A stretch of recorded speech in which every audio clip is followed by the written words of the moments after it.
we request the moderator and the panel speakers of the Digital Transformation 2.0 Beyond Basics to please come on to the dais. We will be starting the session now. Request the moderator and the speakers of the Digital Transformation 2.0 Beyond Basics to please come on to the dais. Mr. Bala Prasad Pedigari, Mr. Seshu Venkatakumar, Vice President of Full Stride Cloud Platform. Rahul Tukalapalli is from Bharat Cloud. Vishwanath Pula, AVP Solution Architect and Customer Service, ProArc.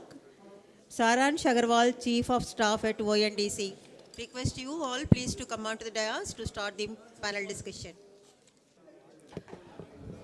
Request all the delegates to please be seated. We are starting the session. Request you all to please be seated. The session on Digital Transformation 2.0 Beyond Basics will be moderated by Mr. Bala Prasad Pedigari. He is working with the Tata Consultancy Services Limited for over 26 years as a Principal Consultant and Chief Innovation Officer at Technology, Software and Services Business Group. Bala is a technology thought leader, speaker and practitioner in building high-performing product development teams and technology practices such as generative AI, multi-edge, multi-cloud, metaverse, 5G, cybersecurity and enterprise architecture. Welcome Mr. Bala and thank you for accepting our invitation to be the moderator of the session. Over to you Mr. Bala, you can take it forward. Thank you. Okay. Let's get seated, gentlemen.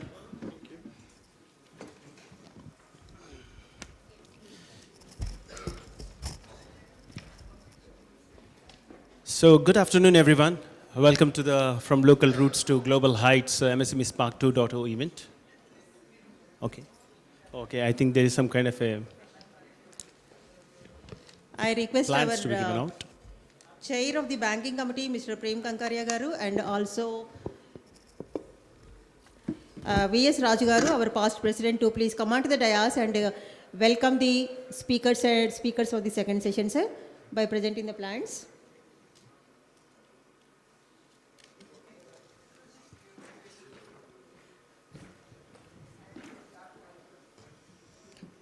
To Mr. Bala Prasad Pedigari. To Mr. Seshu Venkatakumar, Vice President of Full Stride Wipro. Mr. Rahul Tukalapalli.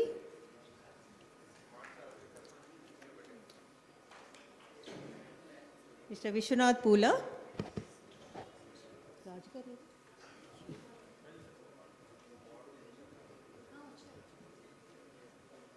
And Mr. Saransh Agarwal, Chief of Staff at ONDC.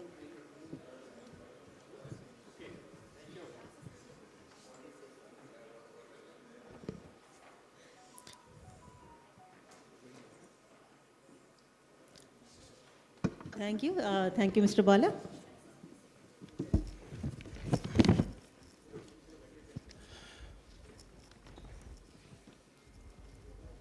Thank you. I believe we are done with the formalities. We can get started with panel 1. That's on the Digital Transformation 2.0 Beyond. So basically, we have witnessed in the inaugural talk from a minister and also the other delegates the importance of digital transformation in the MSME segment. There are industries in the MSMEs which are really trying to grow their business, and utilizing digital as a lever, they can make it happen. So as MSMEs continue their digital adoption journey, what I want to cover here in this particular panel is we wanted to help them understand what is that beyond the basics means and how it is crucial for their own scalability through enhancing the security, driving competitive advantage. So in this particular panel, we are going to touch upon 4 important elements. One is on the AI integration for MSMEs, where we'll try to understand how AI can help MSMEs automate operations, improve decision making, and also enhance the customer engagement. Further to that, we also try to elaborate further on the cloud adoption strategies. We have got a panelist who are going to speak on depth associated to that, understanding the cost-effective and scalable cloud solutions which can be completely tailored for the MSMEs. The third important area is on the cybersecurity essentials, where we are going to delve into the practical approaches to protect MSMEs from evolving the cyber threats. We have a cybersecurity specialist in that space to speak about. Foremost and very important from the digital transformation standpoint is how you leverage e-commerce. Not only leveraging, but also trying to maximize the digital presence and also streamline the operations by optimizing some of the important avenues. So that can really yield in improving the revenue growth to the maximum extent. So with that note, I am very, very pleased to introduce my panelists for the day. We got Saransh, who is the Chief of Staff of Open Network for Digital Commerce. He's an alumni from the BITS Pilani and a Young India Fellow, and has been part of founding team of ONDC since the beginning of the initiative as a concept with the Ministry of Commerce and Industry. Saransh started his career with Google, working with businesses across the globe before moving to QCI to contribute to strategic projects for the Government of India. And Saransh wears many hats, driving strategic partnerships with industry, government, and academia, both domestically and globally. Now we've got another important panelist, Rahul Tekelapalli, who is a seasoned entrepreneur with over 15 years of experience in the corporate sector, having held positions at esteemed organizations such as IBM, Tata Group, and Citigroup. He's a co-founder for the Bharat Cloud, who is also a proud supporting partner for this particular event. Thank you, Rahul, for joining this event. We have got Vishwanath Pula on my left side. He's a thought leader, innovation strategist, and AI product manager with 18 years of experience in technology, business transformation, and leadership. As an AVP of the ProArc, he drives AI-driven solutions in healthcare, energy, and enterprise automation, ensuring ethical AI adoption and business impact. We also have Seshu Venkata, seasoned professional and a thought leader. He's a location head of Wipro Hyderabad and carry additional responsibility as a head of full stack cloud platform engineering.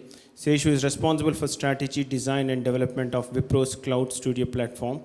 His expertise lies in platform engineering, IP creation, driving technology adoption across the delivery services, and deliver business outcomes. With that note, I'll just start out with the opening remarks. I would invite Seshu Venkata to try to talk about how AI integrations for MSMEs can play a role. Very good afternoon to all of you. Just before we get into the AI integration, right, and talk about the future, just I will kind of a step back, into the past. If you look at in 18th century, India was contributing to 25% of the world's GDP. And predominantly it was coming from MSMEs. Back then, we didn't have, the big industry, right? Coming to the present now, right? If you look at, India is contributing to only 3% of the world's GDP, right? Within that 3%, MSME is still contributing to 45%, right? Generating employment for 11 crores, population in India. So that means MSMEs, right? 200 years ago, they were powering 25% of the world's GDP, the Indian MSMEs, right?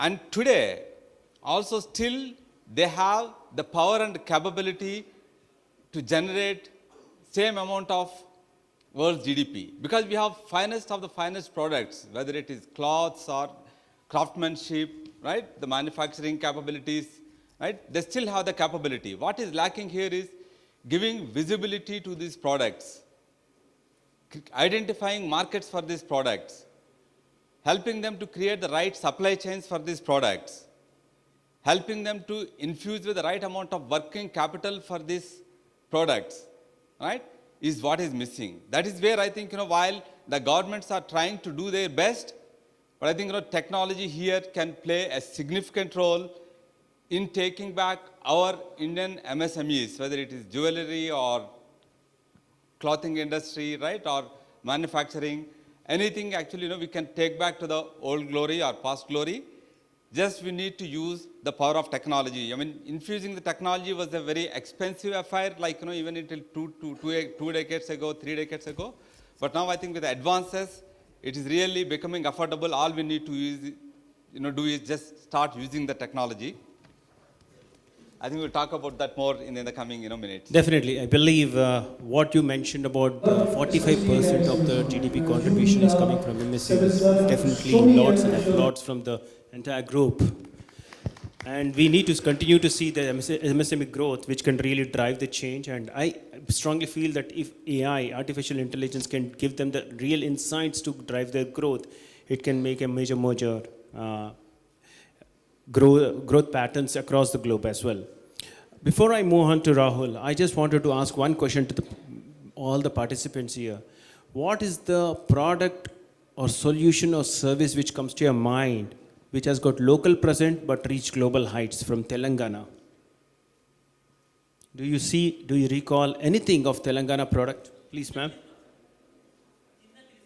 Jinda Tilismat.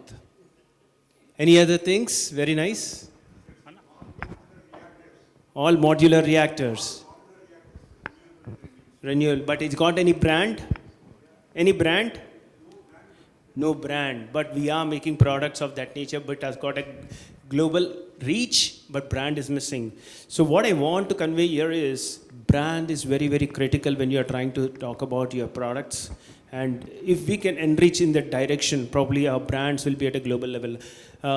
I think Seshu has also mentioned about the clothing industry. What is the one clothing brand which can be a global brand across? Local, but global. Zudio. Zudio is present across 150 countries yet. Pochampalli reaches 150 countries. So that is what we need to know. It has got some presence, but it needs to grow. And that's where I'm trying to link my thoughts to Rahul. Rahul, I want you to touch upon cloud adoption strategies for MSMEs, which can drive their global presence, how it needs to be done. Yeah, I think very interesting tweak you have done. The Zinda Talisman, right? So I think we all have been seeing Zinda Talisman, experiencing it right from the childhood. Every one of us, I'm sure COVID has really got us. So now, okay, I'll put it this way. The global environment today is, we are seeing wars everywhere. Ukraine war, Gulf is at war. And when we see the images in the media, it is all about some broken buildings, blasts, missiles and all. But I would request all of you just to take a pause in your mind and close your eyes for a fraction of a second and imagine a battlefield where there is no sound. It is absolutely silent. Can you actually do it? Can you see a battlefield actually silent? You know what is happening today's time? There are no missiles, no guns in the battlefield. It is the data which is getting weaponized. Right? Now, let me take the example of Zinda Talisman. Now, that is a monopoly kind of thing where today also there is no competition, I think, for that. Imagine there is somebody from some country trying to take the data out. The secret formula of that. So what is Zinda Talisman for us? It is a national asset. Data is no more a gold or an oil or anything. It is a strategic asset. So all MSMEs, I'm sure you have your own strategies of building a fort once a product is manufactured.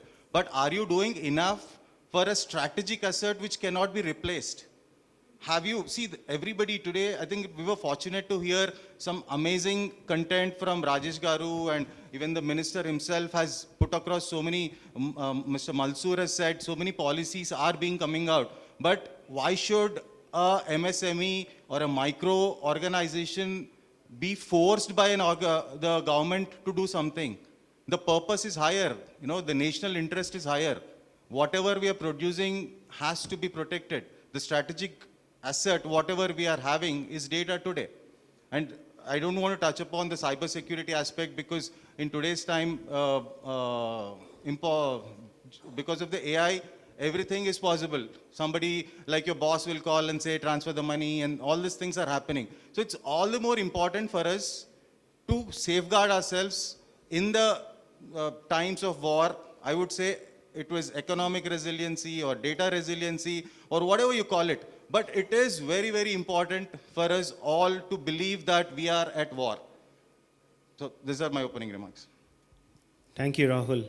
While he's very humbly speaking about the opening remarks, I would just want to reiterate the fact is a co-founder of the Bharat Cloud. We heard about Azure, we heard about Google Cloud, we have heard about Amazon Web Services. We are very, very proud that we have a Bharat Cloud and you guys are driving it. Thank you.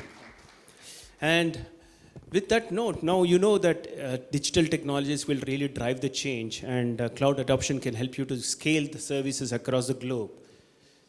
When you are digital, one thing which is vulnerable is your data, your applications. That's where the security comes into the discussion. I would request Vishwanath to share his opening remarks on cybersecurity essentials for the MSMEs. Yep. Thank you, Bala. So, since we are in the era of digital transformation and especially beyond basics, and a lot of MSMEs and enterprises are adapting digital transformation, that's where cybersecurity threats are more. And MSMEs are easy targets because they lack either the fund or the infrastructure or awareness. So what we have seen more recently is MSMEs, especially the manufacturing sectors, are getting affected the most. I would like to share one recent example where one of the manufacturing client, they typically will not have all the software with proper licenses, right?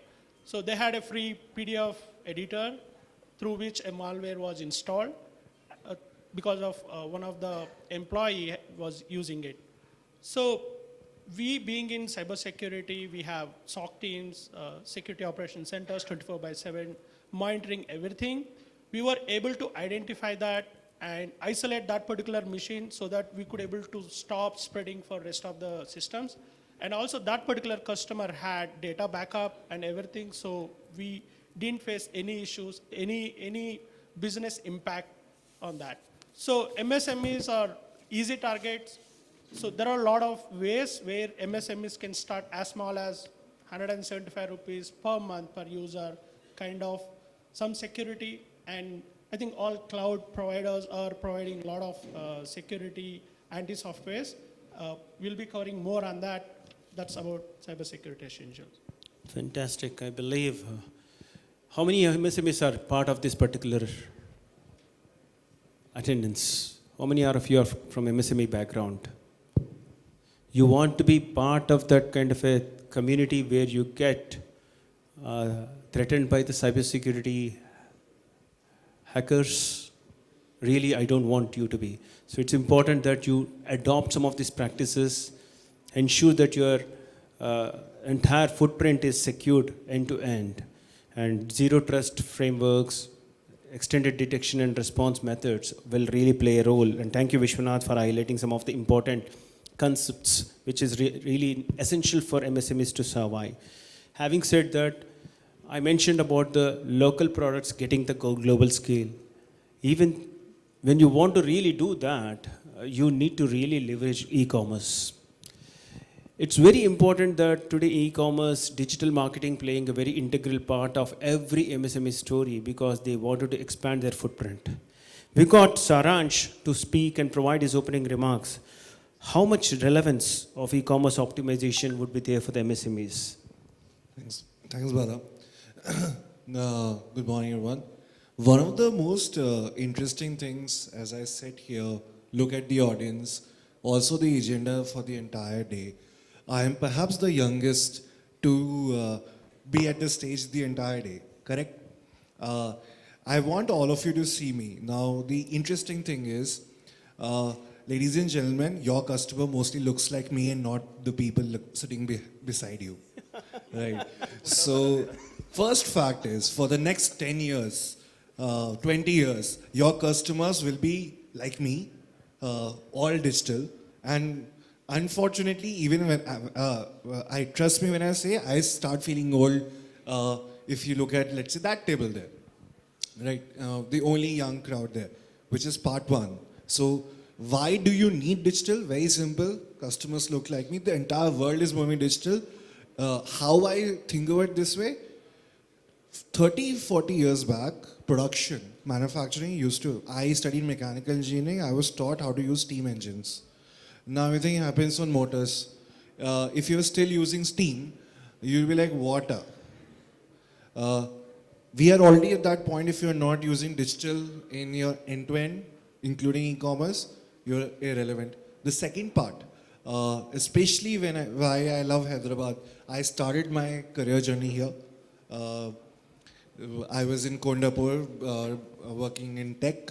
The other thing which I want you to remember, perhaps, is if you want your grandkids to still be building on the company, the brand, the products they're doing, you need to think about technology seriously.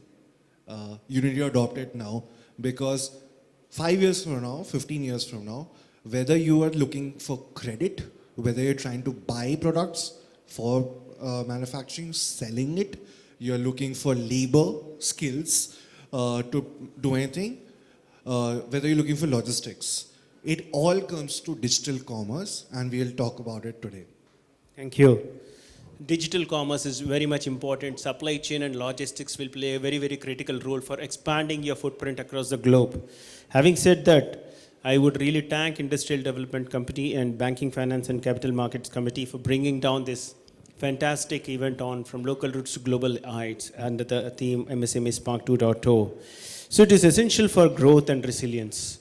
We have been witnessing some of the exceptional panel discussion. I just want to use this thought process to keep in mind that keeping the FTCCI priorities and the larger goal of empowering MSMEs by leveraging the digital technologies, I would request Sheshu Venkata to address us on pondering his thoughts around how AI is often seen as a tool for large enterprises, but MSMEs can also benefit significantly. How can MSMEs integrate AI in a cost-effective manner? People feel AI is very, very cost, but how can they integrate AI in a cost-effective manner? If you can give a practical example where MSME can leverage AI successfully, that would be great.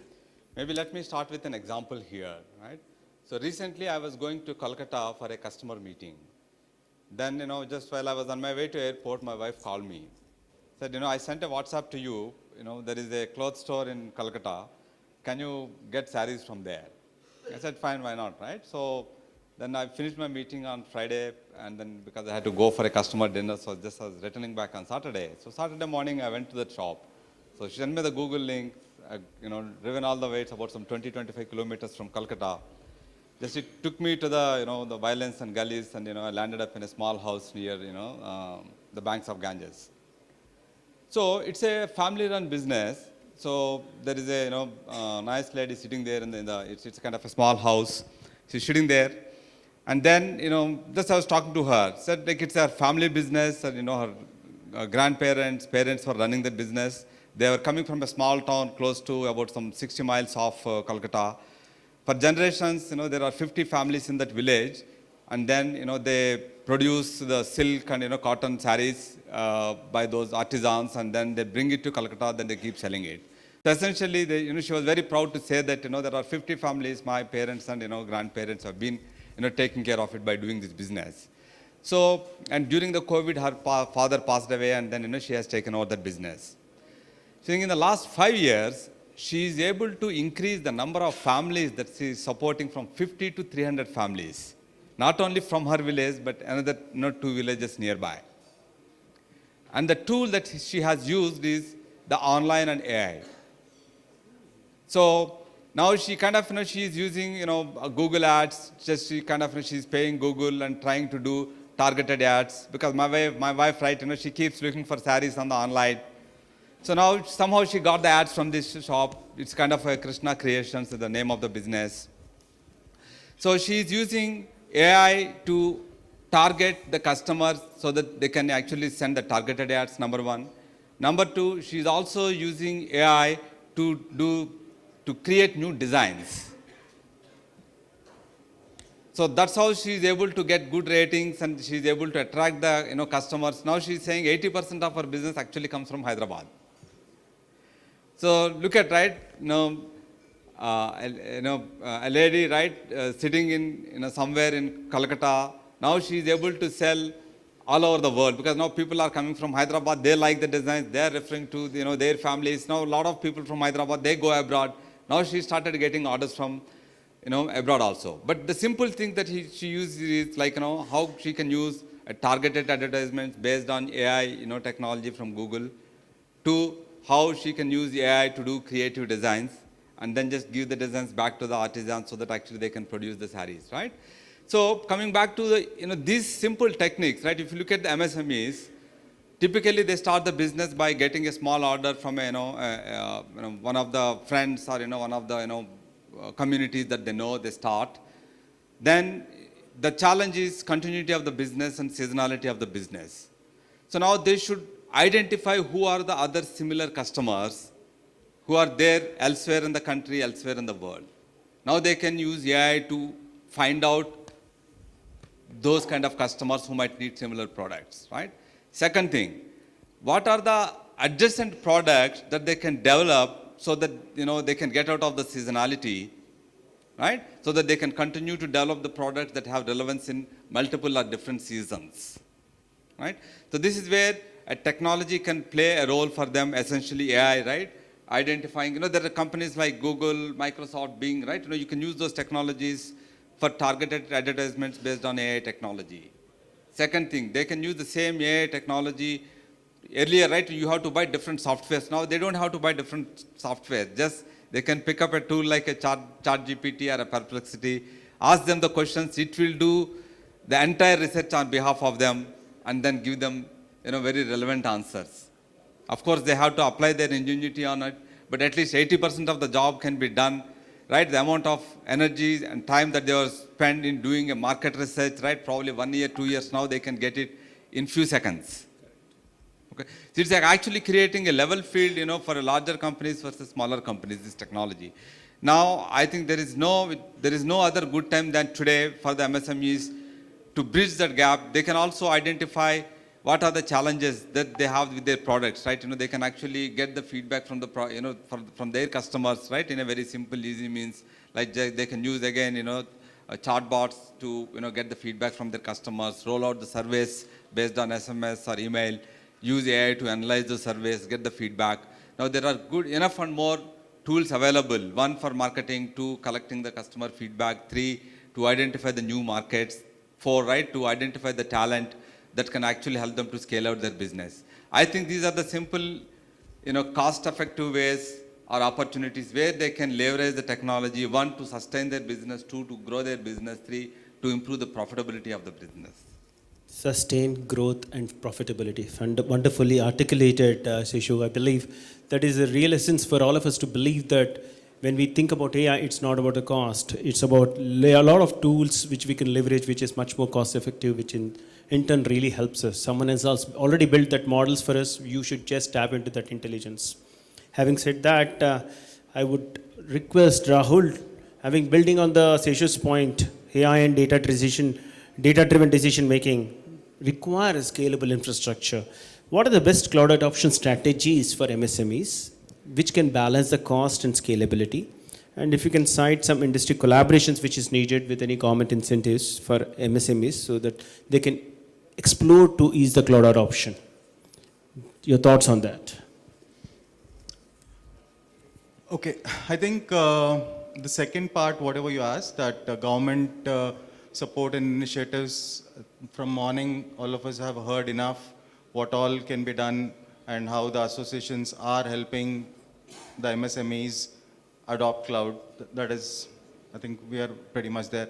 So the first one, what you said was how the cloud costs can be optimized, or how to... For scaling your infrastructure, what are the best cloud adoption strategies for the MSMEs which can balance cost and scale? Yeah, I think, see, first thing here, I would like to take an example of banks. Again, the SBI reminds me, the time about 60 or 80 years ago when banks came into existence. Before banks came into existence, the way money and gold was stored was primarily in our safe houses inside the house. Correct? So why were we doing that? Only because that was the only way known to us, and the transaction also was like that. We used to take the money and we used to go into the market, and that was probably not needed.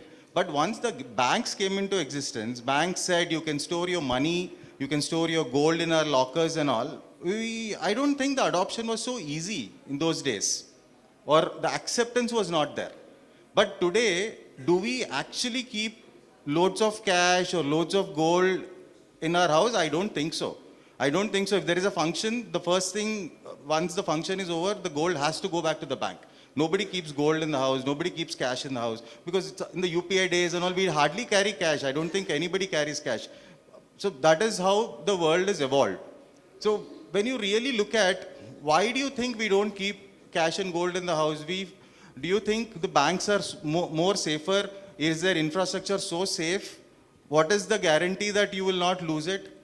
We are confident that everything is safe, right? So somewhere you have started. The whole ecosystem started with you or with your parents, or some generation has started it. So similarly, today, as we already touched upon, we are on a war zone, it is a battlefield. So what do we need to do? We need to start somewhere small.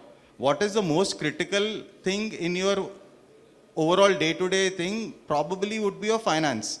The applications which handle your finance are one of the most critical thing for you.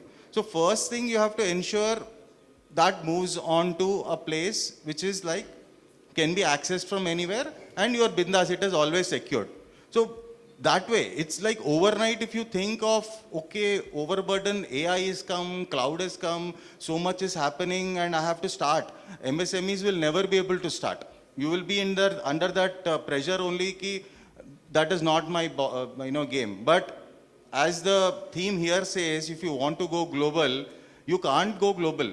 I'm sure a lot of MSMEs where the generations of business is happening, you're so content with the profits which are coming in and you're like, okay, local mein chal raha, it's okay. It's not like that. It has to move global. So you have to start somewhere small. All baby steps will take you forward. Most critical applications, you can take it forward first. Then it is a journey. There is no, cloud adoption is not a single time. It is a journey. Because in cloud, cybersecurity comes, a lot of other factors come in, AI comes, how do you integrate AI? But cloud has to start somewhere. Cloud, I would say, is the beginning, nursery for your digital transformation. Beautiful. Cloud adoption is definitely a journey. And during this journey, I just wanted to understand, Rahul, thanks for that. Vishwanath, I want you to throw some light on how MSMEs, when they are transitioning to the cloud and AI-driven solutions, I strongly believe that cybersecurity risks increase. Yep. What are the most critical, robust cybersecurity threats MSMEs should be aware of, and how it can be implemented and safeguarded? Sure. That's a really good question, right? First and foremost is education or training of our employees. I'd like to start with an analogy, right? Where we construct our house or offices, we also need a ventilation, air, light, so we keep windows and doors. That's where you get dust as well. Similarly, you build organizations and you have doors and opens, same way you have a lot of other people coming in, and that's where data also gets. So as you keep a security at your office or at home, here also you need to have cybersecurity in place.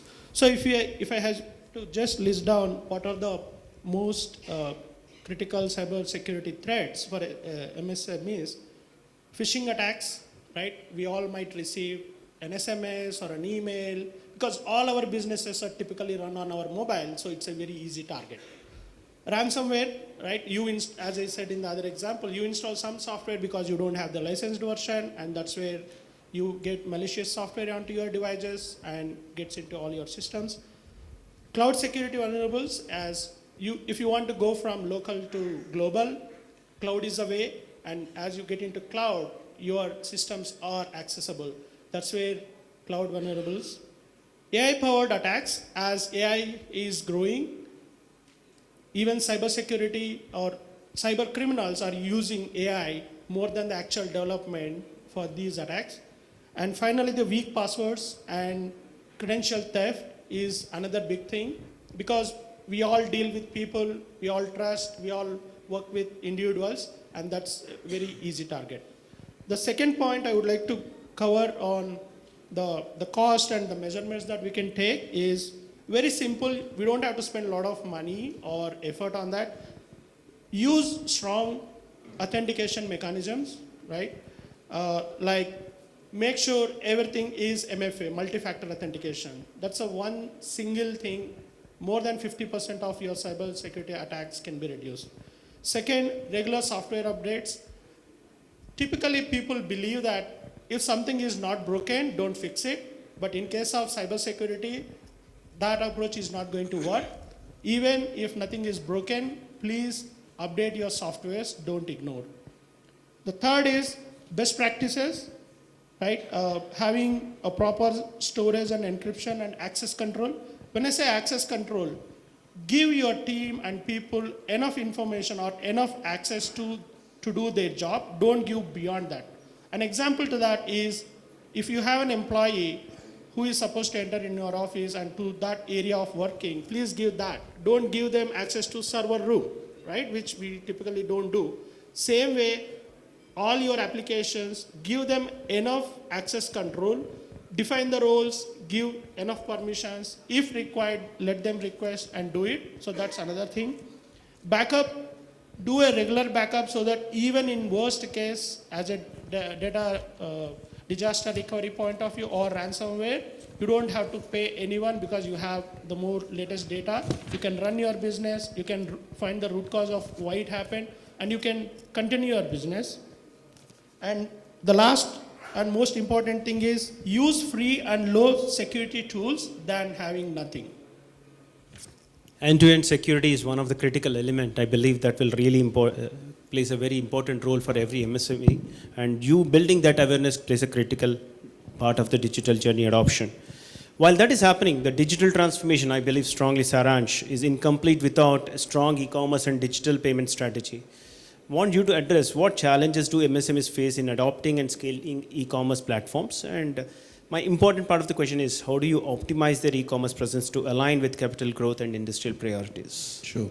So let me try to answer with 3 simple stories.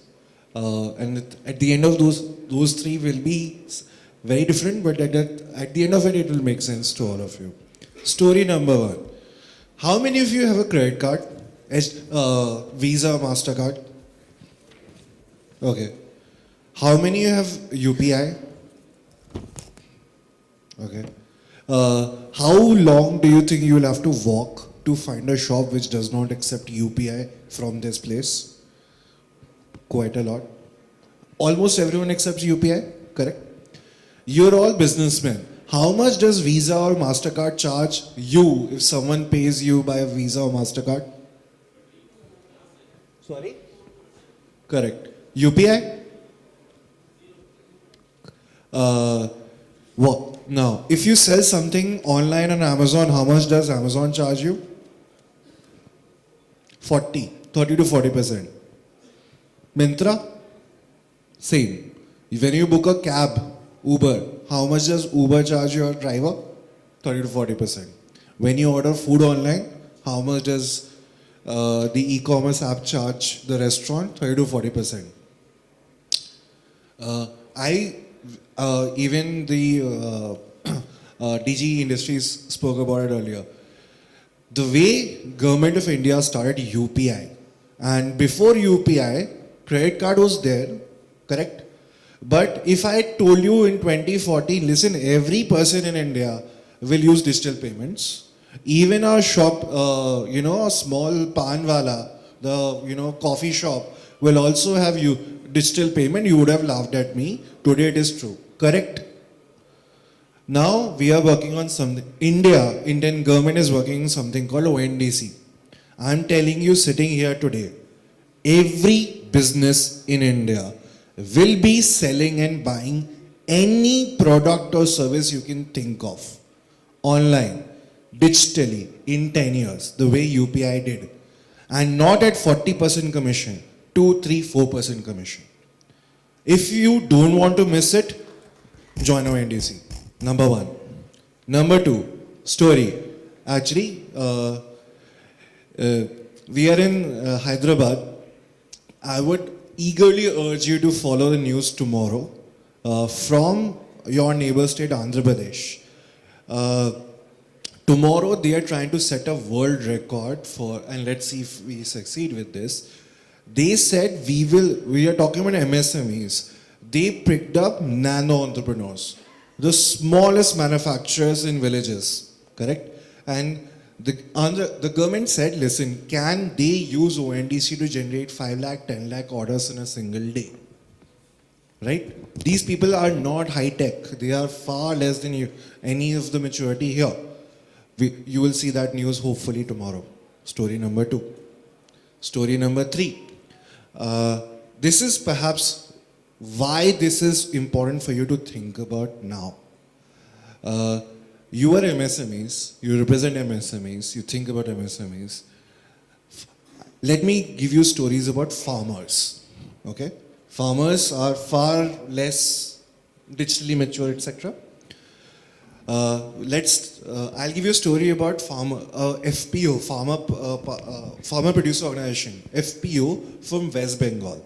They used to produce rice like all farmers in West Bengal, many farmers in West Bengal. Government almost forced them to start selling online. They start selling online, like what do we sell? They got waste, rice paddy waste, they start growing mushrooms on it. They start selling online. They never thought they will sell it online, orders came. When the first 5 orders came, one kid in the family said, oh, this is interesting, opened the phone and said, what does mushroom sell of? So they expanded to pickles. Today they are also selling mushroom powder, which is being exported to Thailand. These FPOs grew their income by 3,000% in 3 months. If you still doubt you should be on e-commerce, I think you should change your mind. Now, the last point to address, what does it require from you? Doing business online is different from doing the business the traditional way. It will be. But the reason I'm telling you all these stories is it's not impossible, number one. It's actually very easy. If we decide as a group, we will make it happen, number one. It will require to change some process. It does not require great understanding of technology. It requires intent. We are in Hyderabad, a city where there are hundreds of thousands of very smart kids who will implement the technology for you. What does it require for an MSME to adopt technology and e-commerce? Number one, intent. If you're committed that I will make it happen, you will find people to make it happen. Fantastic. Saransh, very, very impactful 3 important stories which really communicated how MSMEs need to really drive the digital adoption, e-commerce optimization in that journey. So in the paucity of the time, I would like to take the privilege of asking my final question to all the panelists. What would be the one actionable takeaway to MSMEs looking to scale through digital adoption, and what would it be? Start with you, Rahul. Yeah, I think I would say think global, think big, start small, have a bigger purpose in life. That data is a strategic asset. As you're protecting your products and everything, think of data as a strategic asset and think global, think big. Beautiful. Yeah. So I think as Saransh and the team highlighted, I think one takeaway that all of you should look at is digitize your business, right? Become online, right? It's easy to set up an online store in a couple of clicks. That's the so simple now. The technologies are available. Just look at digitizing your business so that you can expand your markets and horizons. Beautiful. I think digitization, thinking big is very, very critical for the growth. What you, Vishwanath? Yeah, since I'm stressing on cybersecurity, the one thing that you all can take away is cybersecurity training for yourself and your employees. And cybersecurity is not an option, it's a business necessity. Start small, stay secure, and scale with confidence. Stay secure and scale with confidence, and security awareness is the key. Thank you. Saransh, what is the key, one actionable takeaway from you, from the MSMEs? Government is running a scheme for you to digitize your business on ONDC. Make the most of it. we are already working with the industries department here to bring that scheme to you with more updates soon. Thank you. Thank you. Saran, she's from ONDC. All the panelists, you can network with them in the break. And in the paucity of the time, I need to conclude this particular panel. MSMEs can strategically leverage AI, cloud, cybersecurity, and e-commerce to build resilience, drive industrial growth, and secure financial stability. And I strongly believe the role of FTCCI, industry collaborations, and policy support remains crucial in enabling this digital transformation journey for all of you. Let's continue with this particular dialogue beyond today so that we can work towards digitally empowered and globally competitive MSME ecosystem. As Minister said, we are eager to partner with government to drive the digital transformation masterclasses for MSMEs, FTCCI, and the committees associated to it all the way to support you. Thank you.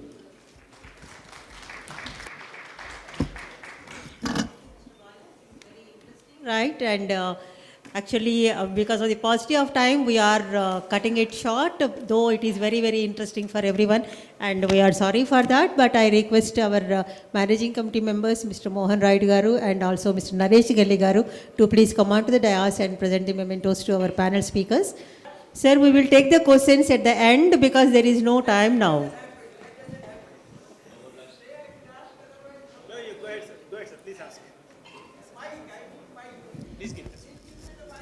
To Mr. Bala Pedigari.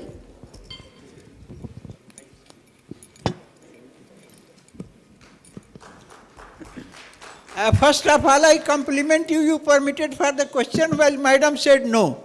Thank you so much. I am grateful to you. My name is R.A. Sharma. I am Managing Director, Master Consultancy and Productivity Private Limited. I am only 81 years young, highest in this group. I am BTech Mechanical Engineering, Electrical Engineering, Chemical Engineering, Civil Engineering, all 4 branches of engineering. I am having the BTech. Please ask your question, sir. Now coming to the question, I compliment you for conducting good this thing. Now I have 3 simple questions. Question number 1, you see, I am a accredited energy auditor. So AI consumes, please listen carefully. AI consumes 10 times of the energy than the normal IT. Number 1. Number 2, Rahul ji has said data. Now question to you is, how do you protect tremendous amount, infinite number of data you take? How do you protect it? Third, you said no from local to heights. MSME will go only if they do ESG and sustainability. Why? To export your product, you need ESG and sustainability. For that, can AI help us to reduce the cost? Right now, further cost is, 10 lakhs to 50 lakhs to implement it. Can AI help? Now, of course, he is not listening. I don't know he is listening or not. But 3 questions I want from all of you, if you can help us. It will be a great boon from local to global height. Thank you very much for permitting. I compliment you. Sir, These questions. I will be coming down the stage and the panel members are also available for you. Okay, we will okay. answer all these 3 questions to you before we leave from here. I thank you for listening. Thank you. Listening is a very great art, and you have listened to me, she has not listened. Thank you. God I bless you. thank all the panel speakers and moderator, Mr. Bala Pedigari, for conducting the session so interestingly. Thank you, sir. And I request all the audience to bear with us. We will quickly finish one more session on the MSME revolution, catalyzing India's economic growth. This is on the macroeconomic perspective of MSME sector. And I invite Mr. Darshan Verma, Partner Assurance, Ernst & Young Associates LLP, to please come on to the dais to conduct the session, sir, as a moderator. And I also invite the speakers of the session, Mr. Jayant Prakash, Director, Business Consulting, Ernst & Young Associates LLP, and Mr. K. Madhukar Babu, Joint Director, MSME, Department of Industries, Government of Telangana, Mr. Preetham Vankalyapati, CEO, SAM Agritech, and Mr. Mahesh Kumar Vodala, Director and Founder, HMDA Truck Dock Logistics. I invite the Chairman of the Committee, Industrial Development Committee, Mr. Srinivas Garmella, to please present the plan to all the speakers and moderator of the session and welcome them.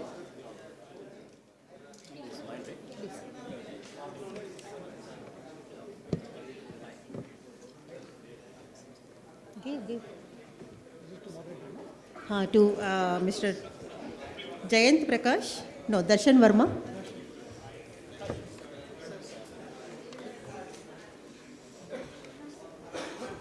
To Mr. Jayant Prakash. To Shri K. Madhukar Babu, Joint Director.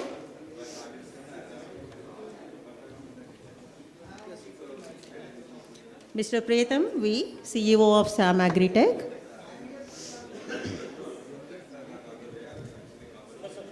And Mr. Mahesh Kumar Vodela, Director and Founder, HMDA Truck Dock Logistics.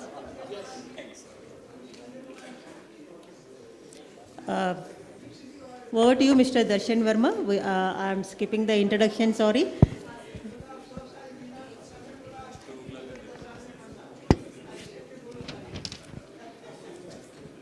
Good afternoon, everyone. I know we are in between you and your lunch, so this is the most difficult session, I understand. We will be very, very brief. We will take about 30 minutes. We will let you go for lunch at 2 o'clock sharp. We will not extend beyond that. It's an important session. We have both the representatives of industry and from joint director from the MSME sector. So it is very important session for you to hear in terms of what policy framework is there. In terms of this session, the focus of this session is how the MSME sector will catalyze the economic growth for India. Without further much ado, I will take a couple of seconds to introduce each of the panel speakers. On my right is Madhukar Babu. He is a joint director of MSME sector. He does not require any introduction as the minister mentioned, that all the representatives in the ministry are the ones who are very, very focused on helping the department grow. He is one of those representatives. Very similar to what Malsur was there. He is also focused on ensuring that all of you in this room and outside this room who are focused on MSME development, you can reach out to him. On my left is Priyatham, who is the CEO of SAM Agritech. He is a BITS Pilani and IIM Lucknow alumni. In the past, he has been a consultant, investment banker. He has now set up his own MSME. We would look upon him in terms of highlighting how he has grown his business. On my right is Mahesh, who is, in the morning, you must have heard about his own background. So he's also developed his own company, so I'll let him speak about it. And then on my left is Jayant, who focuses on providing consulting services on the MSME sector. So let me start off with asking Mr. Madhukar Babu in terms of, we heard about the focus on the last couple of years. We did not have any policy in the sector. Now that the policy is there, the regulations are being framed. How is those data and facts going to help in terms of revolutionizing the entire sector within Telangana, and how does he see this sector growing, and what are the views around this sector in terms of his own views?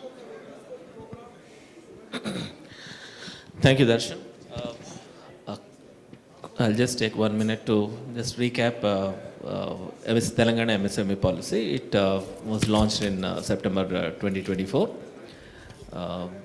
It talks of interventions in 6 major areas. One pertaining to land, wherein 6 interventions are proposed, and those pertaining to finance are 6 interventions, and again making available raw materials. There are 10 interventions, and about 6 each in labor and technology, and 9 interventions in marketing. So this more or less captures the entire life cycle of an MSME. The whole idea is to not just be available to MSMEs at one point in time, but it is through the entire journey of their entrepreneurial journey. So this is where government has introduced the MSME policy, which encompasses the entire life cycle of the MSME. We had other sections where we talked about individual interventions. I'll be happy to take questions of dais during lunch session on MSME policy. Before I actually get into this thing of the question, what you said about data and artificial intelligence, I just want to make clear about 1 or 2 issues about data. Previous discussion we talked about was talked about digital intervention, And the whole conversation happening around MSMEs is it's sheer numbers, 2.6 million numbers. Now, I just want to bring to your focus a simple thing. Director of Industries was talking about registration of about 23 lakh MSMEs so far in Udyam portal. But many of these are like this: a tuition teacher, a kirana shop, a maid who works at your house, a dhobi, a chaiwala, a vegetable vendor, a chicken shop. All these are part of your MSME ecosystem. So when we are talking of interventions to facilitate MSMEs, we tend to forget these people. I'm sure next conversations will also focus on these points. Coming on to the data, people say data don't lie, doesn't lie. But I would like to bring to your notice a few figures. If you look at SLBC, we have a data of 27,358 MSMEs being supported in clusters. So I was always wondering, where are these MSMEs? I'm still to see this. And then we have been talking about MSMEs being biggest employment generators.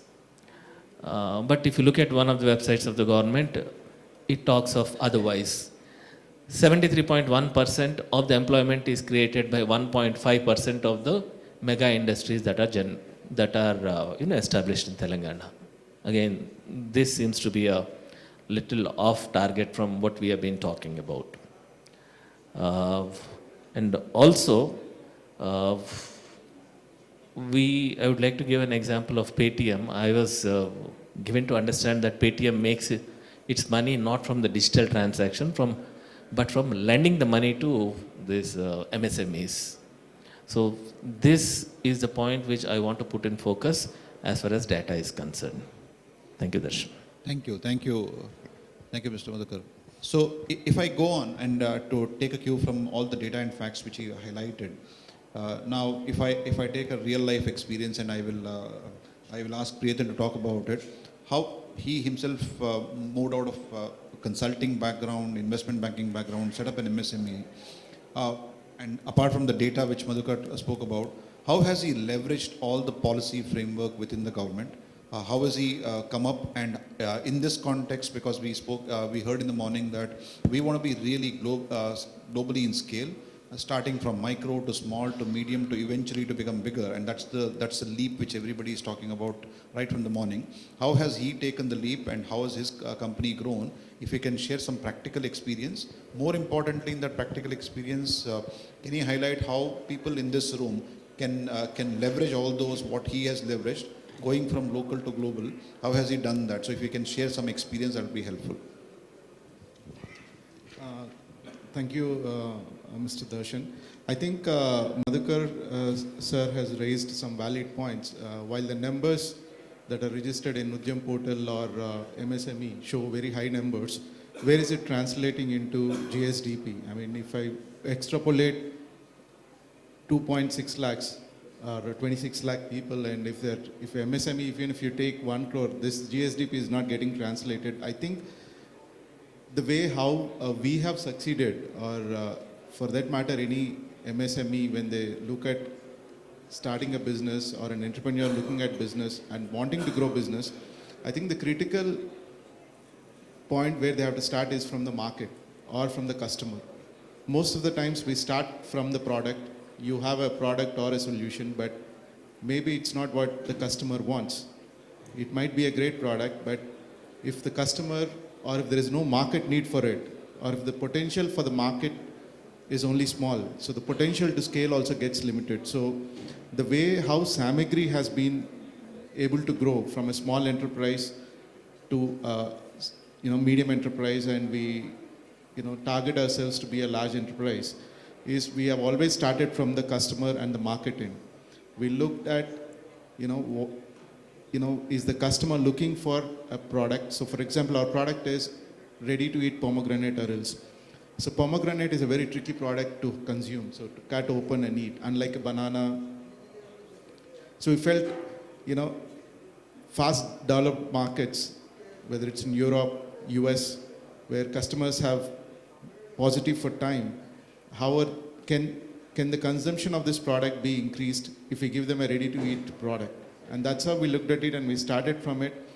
And we kept on expanding as we started adding more customers, more countries to the export basket. So which started with one market, one customer, almost 15 years back. And our initial shipments were 200 kilos, 300 kilos. Today, over the period of 15 years, we have added 25 plus countries and close to 70 plus customers. And now we do weekly upwards of 30 to 35 tons by air, because we have started from the market and kept building as the market and customers were added. And always invested to be a globally competitive player, so you have to do those investments. If you want the globe to be a market, you also have to do investments where your plant is on a scale that's comparable to what's available in the developed markets. So these two, I would say, are my 2 points. Start from the market, start from the customer, and build scales, processes, and your plants on level that is globally competitive and at global standards. Thank you. Thank you, Priyatham.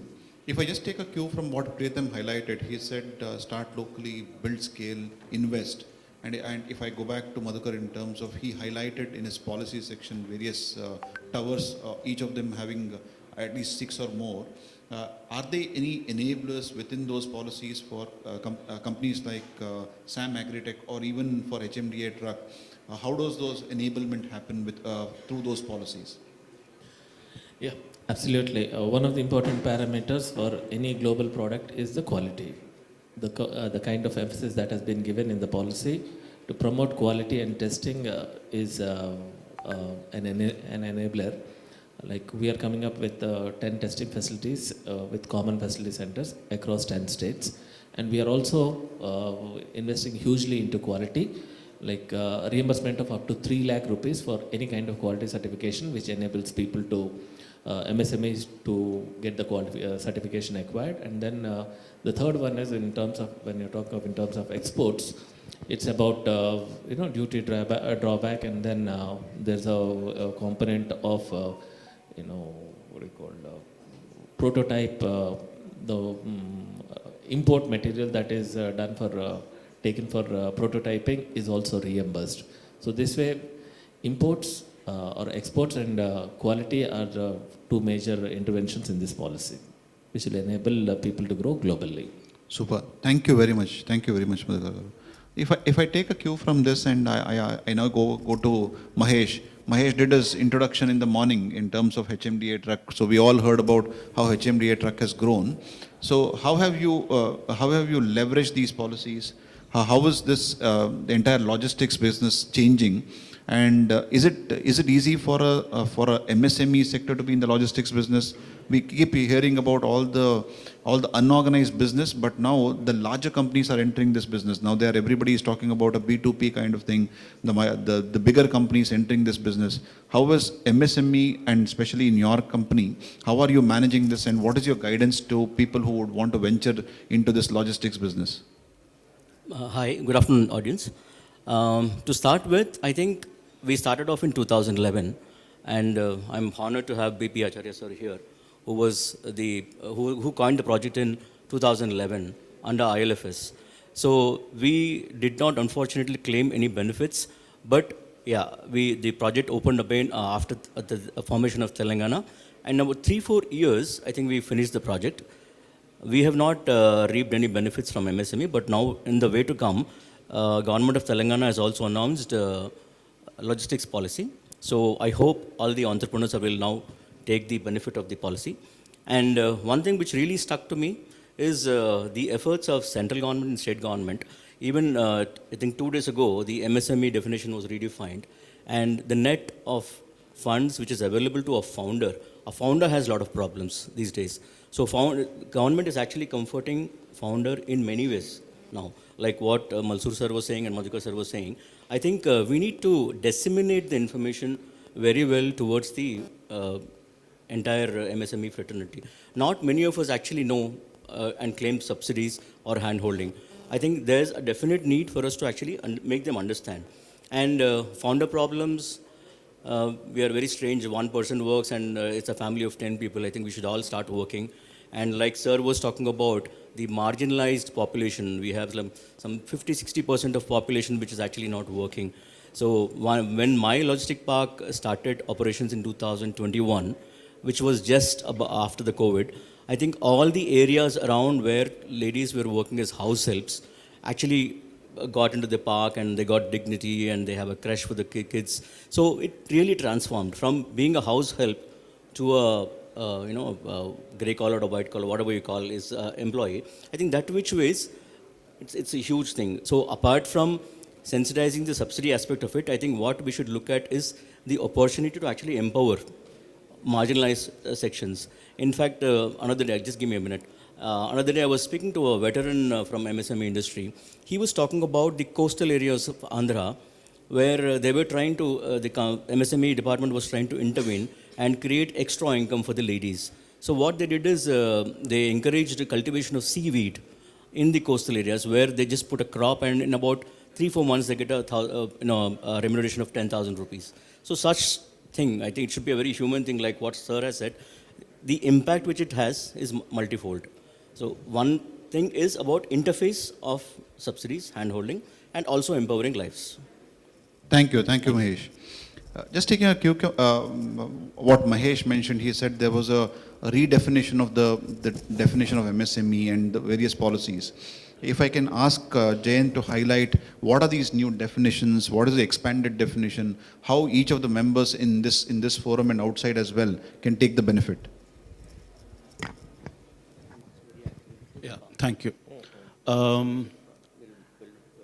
In fact, if you look at the definition of MSMEs, earlier the investment in plant and machinery was the basis on which MSMEs were defined. And the first change came in 2020 when turnover as a criteria was also included. And 250 crore of limit was set for the MSMEs. Now, in the recent budget, they have again gone and doubled this number to include a larger. With this point, I would like to highlight one thing. Though, I mean, Madhukar sir was telling about the data. I think the way we have defined the one survey which is generally referred in all the documents and etc. is NSSO data of 2015, where we call there are close to little more than 6 crore MSMEs existing. And thereafter the Udyam registration came, and here, if we leave aside the Udyam assist numbers, then roughly 3.5 crore MSMEs are listed. There, if you look at the numbers of small and medium enterprises, they are the medium enterprises largely close to 70,000. But if you compare this number along with the number of enterprises registered with Provident Fund, EPFOs, where they are the basic threshold of 20 employees, they cross, the total number is close to 13 lakhs. Even in those 13 lakhs, 70,000 or odd, if this 6-month-old data I am referring to, maybe today close to 1 lakh enterprises are there, which are crossing 5 crore of turnover in official terms, referring to that number. So out of 13 lakh registered with EPFO, only 1 lakh enterprises are saying. So definitely, while the definitions keep on going up and down, there is a clear-cut issue of scale up here. While majority of the micro enterprises, the MSMEs that we define, largely falling into the category of micro and nano, and very limited small number is falling under the category of small and medium enterprises. Now, my whole purpose of highlighting this issue is that when we make policies, the requirement varies so much. Today, our spectrum of MSME have increased in such a large, the spectrum has gone such a big, that one policy may not fit the requirements of all. So we'll have to look at somewhere where we are addressing the issues of the nano and micro enterprises, which are very basic in nature, be it their registration, be it the basic documentation, be it registration, be it access to credit and all that kind of thing. While on the other side, the problems which are relevant to small and medium enterprises are more on the higher nature, which scale up, technology integration, cybersecurity, digitization, using and being competitive at the global level.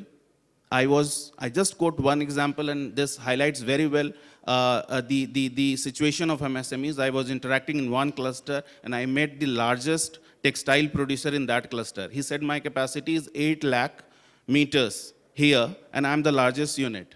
But if I compete with my market, compete here, there, he was referring to China. He was telling that this is the smallest size of enterprise existing in my, competition there. So the biggest one here is competing with the smallest one there. So we have to, cross that limit. So this is I wanted to highlight and wanted to utilize this forum to pass on and share my views on this. Yes. No, thank you, Jayant. You made an interesting point in terms of various data sources, various data facts. So if I go back to Madhukar and what is his, whether personal, professional, what is his vision in terms of a development of a one-stop shop of an MSME? Because Jayant was mentioning various things, EPFO data, Udyam data, there appears to be multitude of databases, which is probably confusing. I don't know. What is your view on that, sir? It's definitely desirable that we have a integrated database. And to inform you all, we are actually working on a project. So very shortly, we will come up with a integrated database, which will be initially static. As we go along, we will also be capturing with our interaction with the various departments, the dynamic data. At some point in time, we'll move to a state where everything that you find in the database is absolutely real time. And then basing on that real time data, we can start extracting the kind of reports, the kind of in market intelligence that we all dream of. So we are moving towards that. Thank you, Madhukar. So if I go to Priyatham, and because he has scaled his business, he mentioned about the pomegranate and he scaled the business, and ask him if he gives you one takeaway in terms of, because the reason why I'm asking this question is in the morning, I think the minister also highlighted that while you're investing on product and innovation, another big portion of investment is also making sure that you're marketing it very well, right? If you don't certify your products, you don't market it very well, then you are not in the game. So how has he done that, and what are the key takeaways for him, which he wants to pass on to the people here so that they can also market their product better? Yeah, so I'll just, since we are in Telangana, and I was just trying to extrapolate from what Mr. Jayant has said on a textile industry. I think one comparison that comes to my mind is Vietnam.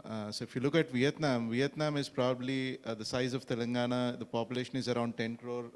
We are probably, there, and then their per capita is more or less around $4,000, and I think Telangana is slightly above the mean per capita of India would be around. So to just give some number, Telangana total exports is around $12 to $15 billion, and Vietnam is $400 billion. So that's like, it's a 20-25x.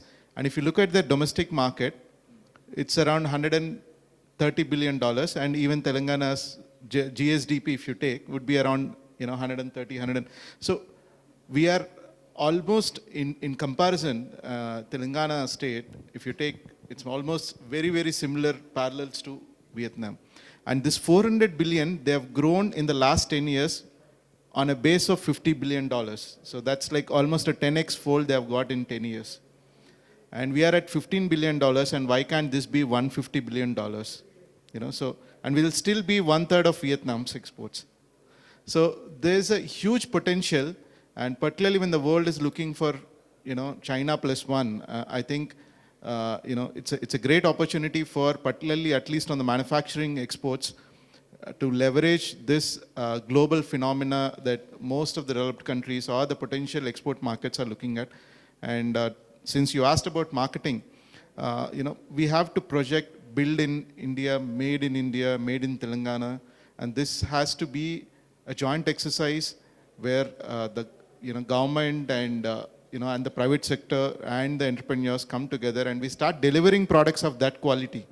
So it's just putting a brand doesn't make it stick. We need to deliver products and services that are of global standard. So like our IT exports are known for delivering global standard products, and we're coming off late global SaaS products. I think even on the manufacturing side, whether it's textiles, leather, toys, we need to start delivering to global markets, meaning we need to invest, spend more time, attending trade shows, building the brand across markets, and at the same time building at home the quality and the investments needed to deliver such high quality products, whether it's tooling, machining, or investing in machinery, technology, all of this. So it has to go hand in hand, and I think there's a huge potential. As I said, Vietnam, if it can be 30 times our market, I mean, we can at least aim to be half of that, and it's still a 10x growth possible in the next 10 years.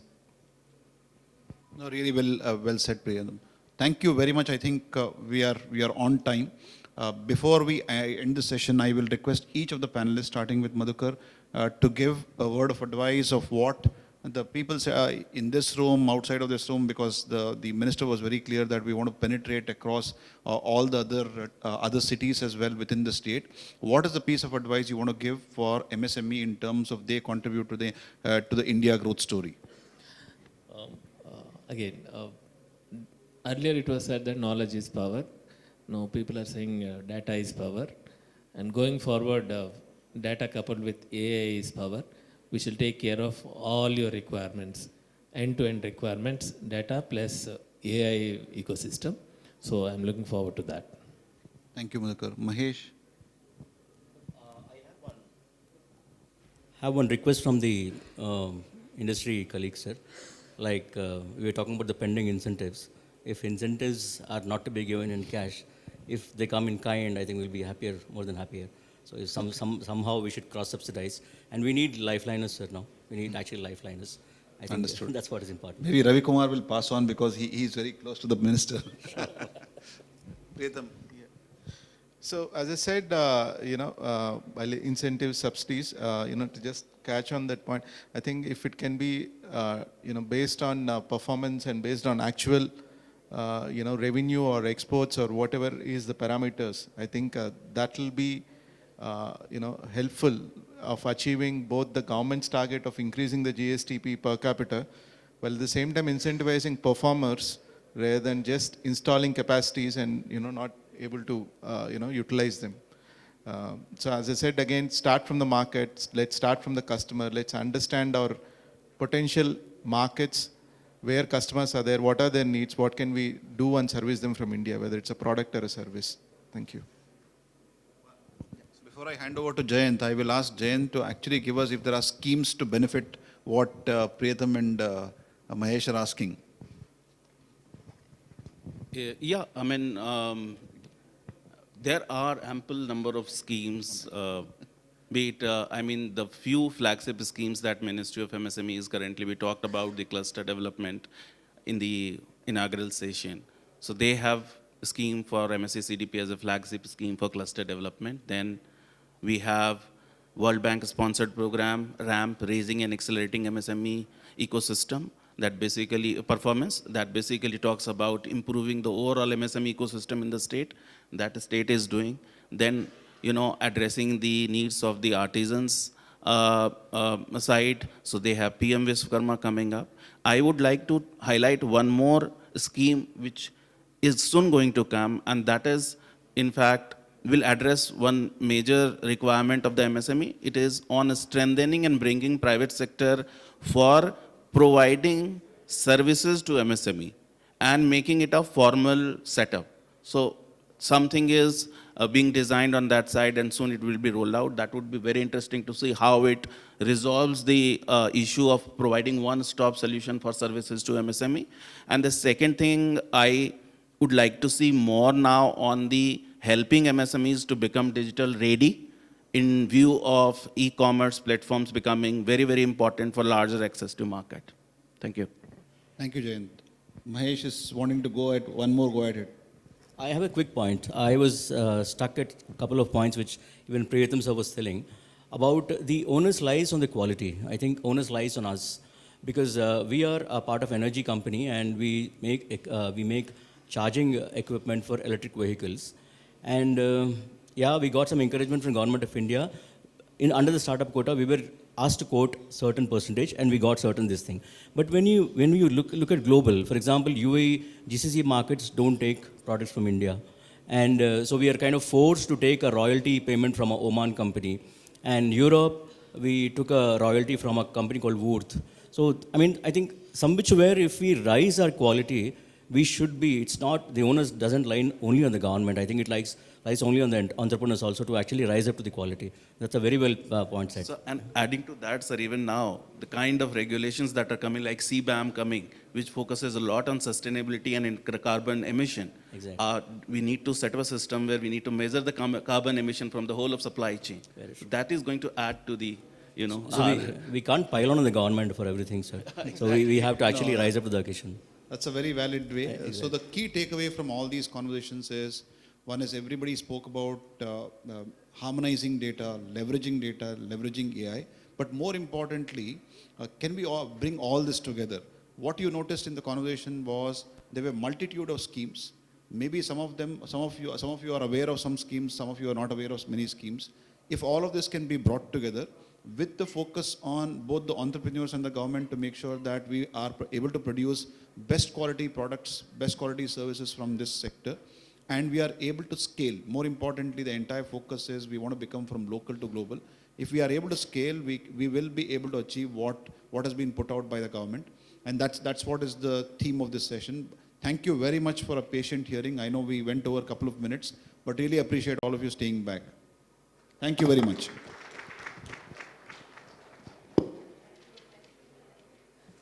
Thank you, Mr. Darshan, for leading the discussion so nicely, and thank you all the panel speakers for giving the right advice to all the MSMEs and how they can scale up their operations in the present conditions.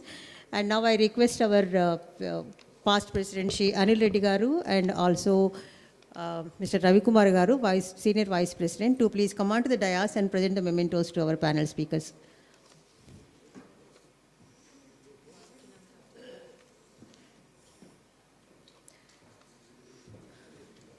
To Mr. Darshan Verma, Partner Assurance Ernst & Young Associates LLP.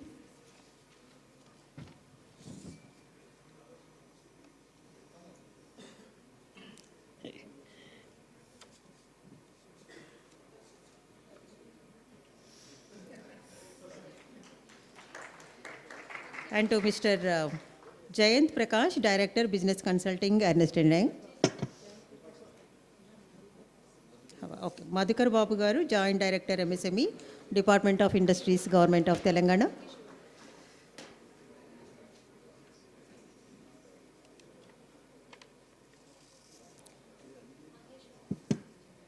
To Mr. Mahesh Kumar Vodala, Director and Founder, HMDA Truck Dock Logistics.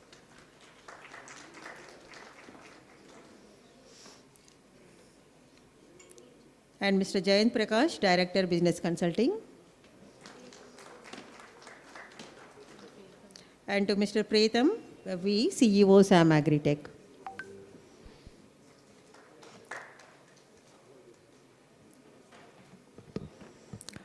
Thank you one and all, and we apologize for the delay in the lunch break because of the delayed starting of the conference.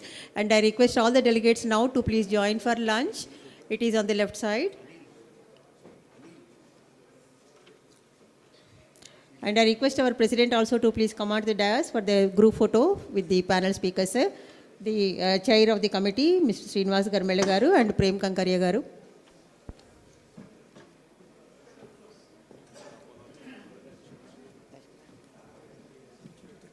And please cooperate with us by taking only half an hour for lunch.